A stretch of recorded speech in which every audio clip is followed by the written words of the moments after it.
hacia a ese camino se está avanzando en América Latina, pero además con posiciones muy fuertes en temas trascendentes como el tema de la deuda. ¿Quién imaginaba que en la Argentina íbamos a poder hacer una quita extraordinaria de la deuda externa?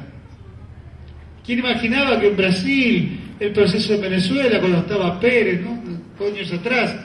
Bueno, Cuba siempre ahí, ¿no? Resistiendo, está ahí. Pero cuántas cosas que le hicieron a Cuba para tratar de quebrarlo, ¿no? El bloqueo, ¿de cuánto está el bloqueo? 60 años, no sé. 50 años de bloqueo comercial. Imagínense, un pequeño país bloqueado por el mundo, que no puede comercializar para quebrar ese grito de libertad, de emancipación y de revolución, y sin embargo no lo han logrado. Pero ahora, en América Latina han surgido voces distintas. Ahí está Evo en Bolivia, Correa en Ecuador, Hugo Chávez en Venezuela, Lula, Dilma en Brasil, el Pepe, imagínense Pepe, 14 años en un pozo, prisionero de los militares durante las dictaduras de América Latina, y hoy es presidente de Uruguay. Cristina, Néstor, en Argentina.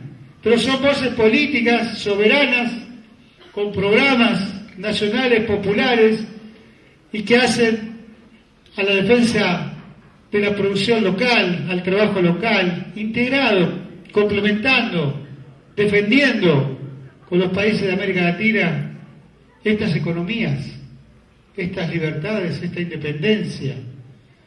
Y esto es lo que le ha generado también una crisis. Antes nosotros sosteníamos, de alguna manera, a través del pago de los intereses a deuda espuria, muchos de los niveles de vida de los países desarrollados.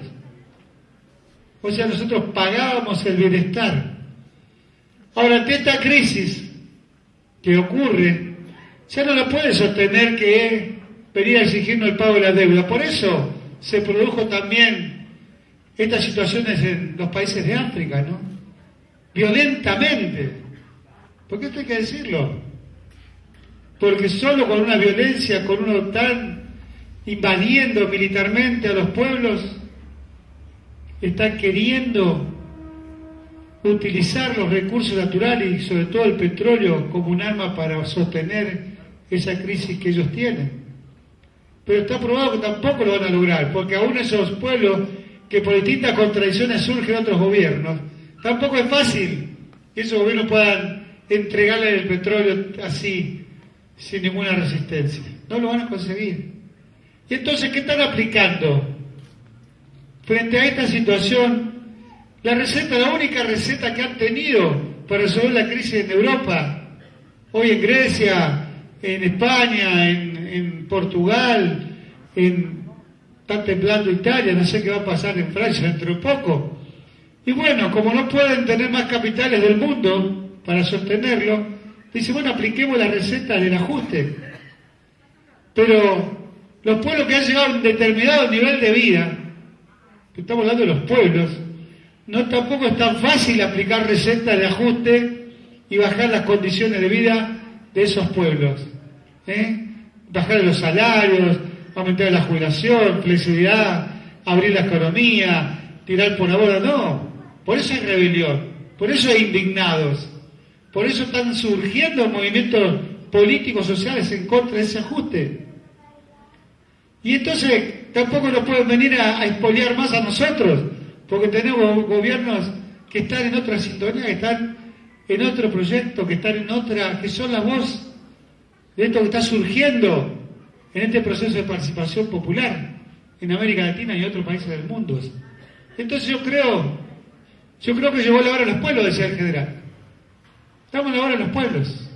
Esta es la voz de los pueblos, lo que están determinando que no se puede seguir más el ajuste. Y les guste o no, van a tener que empezar a reconocer que acá en América Latina hay un movimiento político, social, de los estados, de los gobiernos, que representan los intereses y la voz de nuestros pueblos, que ya no se los puede expoliar más, que ya no se les puede imponer más un modelo económico. Y es por eso que surgen nuestras voces.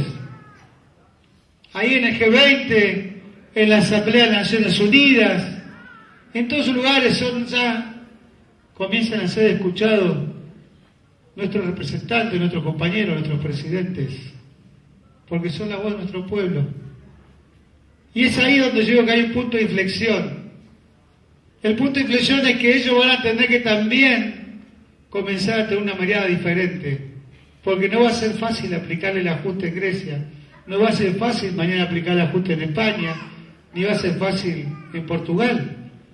Van a tener que reconocer que hay que cambiar este sistema de poder y de acumulación capitalista en el mundo, que hay que reconocer que hay otro poder a nivel internacional que tiene que tener un lugar en el concierto de las naciones. Lo decía el otro día la presidenta de la Nación, la compañera Cristina, en el Foro de Naciones Unidas.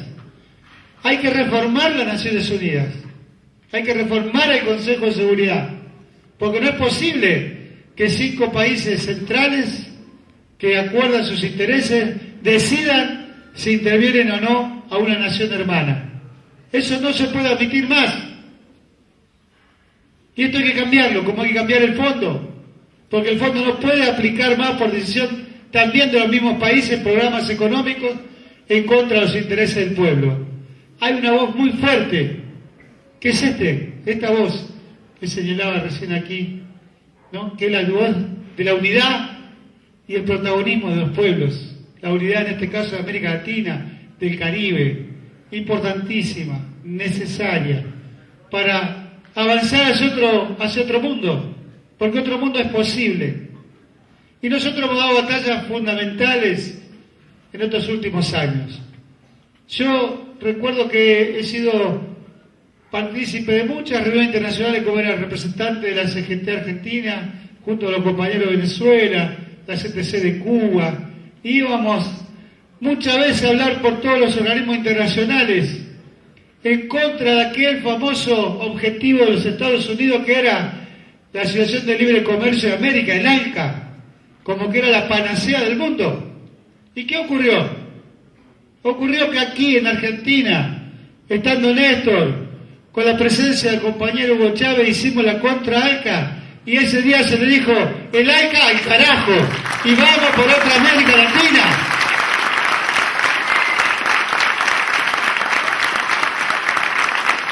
Y ahí iniciamos un camino distinto. Fíjense ustedes, ese camino se inició. Habrá que construir el ALBA, habrá que construir esta unidad, ¿cómo se llama el Congreso? El CELAC. Habrá mucho espacio para avanzar, pero hay un camino que ya lo hemos derrotado definitivamente, que fue ese proyecto para América Latina. Era un proyecto de sumisión. Estuvimos presentes, nosotros fuimos partícipes de la organización, con el compañero Chávez, con Maradona, con un montón de compañeros. Hicimos ese tren desde la capital federal de Mar del Plata, hicimos la marcha con De Petre, estuvimos allá en la tribuna junto a Hugo y tantos compañeros, Evo Morales, todavía no era presidente, Hugo. Todavía no era presidente, me acuerdo caminando por la calle cuando llovía. Ese fue el inicio de este proyecto. Muy fuerte, una voz contundente y el valor y el coraje de Hugo Chávez. Por eso no le perdonan nada a Hugo, no por otra cosa. Es un mal ejemplo, sí, mal ejemplo para ellos, pero es un ejemplo de valentía y de coraje para los pueblos de América Latina, como lo fue Néstor. Porque ahí lo hizo Néstor junto a Hugo, acá en la Argentina, junto a Evo Morales, para decirle no, tenemos otro destino, tenemos otras posibilidades, se puede construir otra sociedad. Otro mundo es posible. Se dijo ahí en Porto Alegre, cuando se hacían las reuniones de los pueblos libres del mundo, y estuvo el compañero Lula. Y ese es el camino que estamos construyendo, una nueva sociedad y otro mundo. No aquel que está subordinado al fondo, no aquel que está subordinado al Banco Mundial, a los grupos económicos concentrados, a los grupos financieros, a los grupos mediáticos concentrados que imponen la ideología dominante, sino el mundo de los trabajadores, el mundo de los oprimidos, el mundo de los pueblos libres. Y esa es para nosotros la enseñanza que nos dejaba el general Perón, ¿no? Cuando hablaba allá por el 50 el año 2000 nos encontrará unidos o dominados.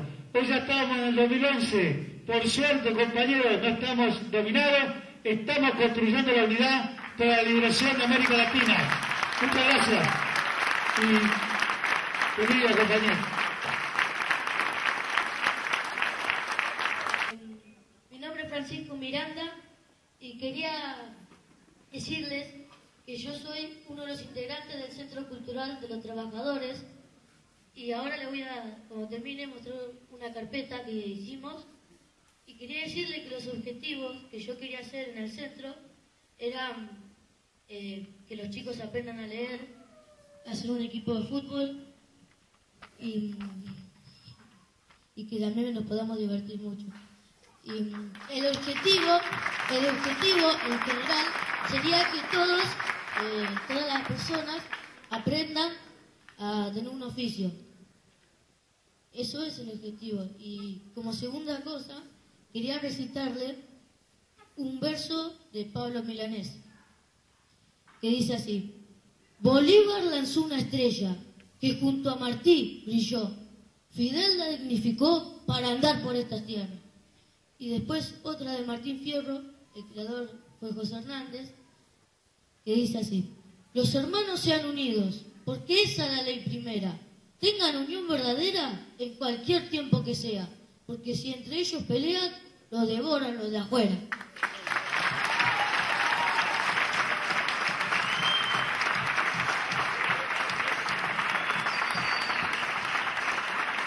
Fuerte el aplauso. Que me fui a Cuba a estudiar medicina, pero no me dio no me pude adaptar a la convivencia. Por eso quería preguntar.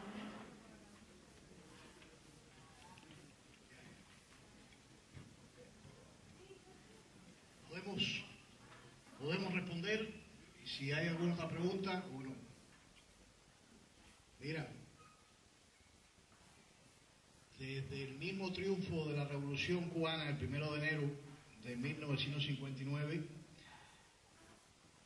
se comienzan a dar señales inequívocas de que era un proceso político, económico, social, que surgía en Cuba, que no era del agrado del gobierno de Estados Unidos. Yo les podría dar el dato, por ejemplo, un dato histórico. Una de las primeras acciones internacionales de la Revolución Cubana, apenas el 9 de enero, o sea, una semana después del triunfo, fue dirigirle una nota diplomática al Departamento de Estado de Estados Unidos reclamando que enviara de vuelta a Cuba, o sea, que extraditara a todos los criminales, torturadores, esbirros y asesinos que se fugaron de Cuba junto con el dictador Fulgencio Batista y que fueron todos a carrerar a la Florida, a Miami. Hoy, 52 años después, puedo decirles que esa nota nunca fue respondida por las autoridades de Estados Unidos. O sea, que ya desde el mismo triunfo de la Revolución, ese gobierno cobijó, aceptó, protegió a esos criminales responsables de la muerte de miles de cubanos, a quienes torturaron y asesinaron durante el periodo de esa dictadura de Fulgencio Batista del año 53 al 58. Y ya desde esos primeros momentos, esas acciones de animosidad, de enfrentamiento, dirigidas a destruir la revolución cubana, recibieron una especie de símbolo, de sumum, de concentración en esa política de bloqueo económico, comercial y financiero, que ya se manifestó desde el mismo triunfo de la revolución y que se formalizó a principios del año 61. Es una política mediante la cual, según los propios documentos del Departamento de Estado de Estados Unidos, que se concibió para crear hambre